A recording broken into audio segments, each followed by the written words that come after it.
Bonjour à tous. La Bible contient de multiples images pour nous parler de Dieu. Dieu est semblable à. Et une des images que je préfère est celle du berger. Dieu, le berger d'Israël. Dieu, le berger de tous les croyants. Il marche et nous le suivons. Un passage de la Bible dira qu'il parle et les brebis écoutent sa voix, reconnaissent sa voix. Un des textes nous parlant du berger se trouve dans l'Évangile selon Matthieu, au chapitre 18 et au verset 12 à 14. Et il nous dit la chose suivante. « Qu'en pensez-vous ?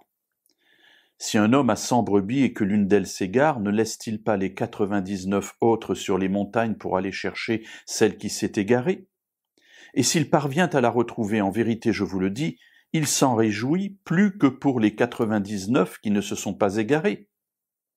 De même, ajoute Jésus, ce n'est pas la volonté de votre Père qui est dans les cieux qu'il se perde un seul de ses petits. » Ce passage est très beau parce que d'un côté, il nous parle d'une brebis qui s'égare, une brebis qui quitte le troupeau, qui s'éloigne et qui ne sait plus revenir.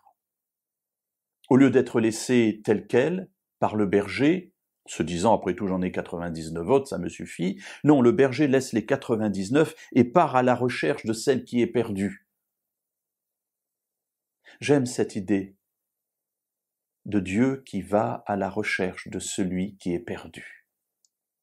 C'est une belle image, surtout que dans ce texte et dans les suivants qui parlent du berger, ici on nous parle de Jésus comme berger. Jésus est attentionné par ceux qui se perdent et il va à leur recherche. Et le verset 14 nous dit « Ce n'est pas la volonté de votre Père qui est dans les cieux qu'il se perde un seul de ses petits. » La volonté de Dieu, c'est que personne ne soit perdu. Mes amis, c'est encourageant pour moi déjà. Car moi, en tant que croyant, parfois je passe par des difficultés, je m'égare.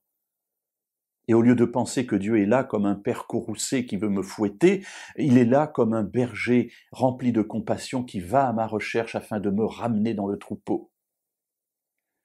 Mais si j'ai ce regard pour moi, je dois l'avoir aussi pour ceux qui m'entourent.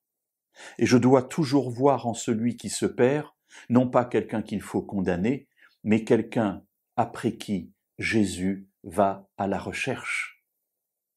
Quelle merveilleuse image, n'est-ce pas ?